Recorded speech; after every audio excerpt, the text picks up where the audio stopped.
Хамтын ажиллагаа ба хөрөнгө оруулалтын боломж олон улсын бизнес форум зохион байгуулав.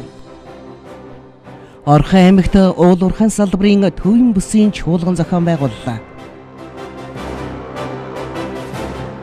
Монгол улсын ерөнхийлөгчийн зарилгаар Сүхбаатарын одонгоор шагнууллаа.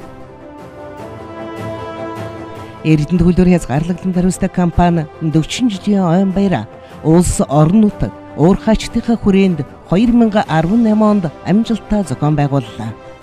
Ажилтан ажиллагчдынхаа нийгмийн асуудлыг шийдэх чиглэлээр 24 нэр төрлийн хөнгөлөлт дэмжлэг буцалтгүй тусламж зэрэгт сүүлийн 3 жилд 161.8 тэрбум төгрөг зарцууллаа. Тухайлбал орон сууцны санхүүгийн дэмжлэгт олгодог мөнгөн урамшууллыг 12 сая төгрөг болгон нэмэгдүүллээ.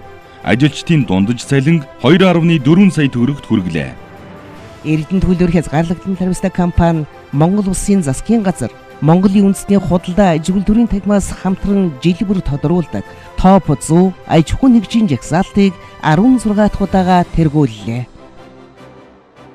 Компани алсын хараа эрхэм зорилго үнэт зүйлсээ 2018 онд шинээр тодорхойлж үйл ажиллагаандаа мөрдлөг болгон ажиллаж байна.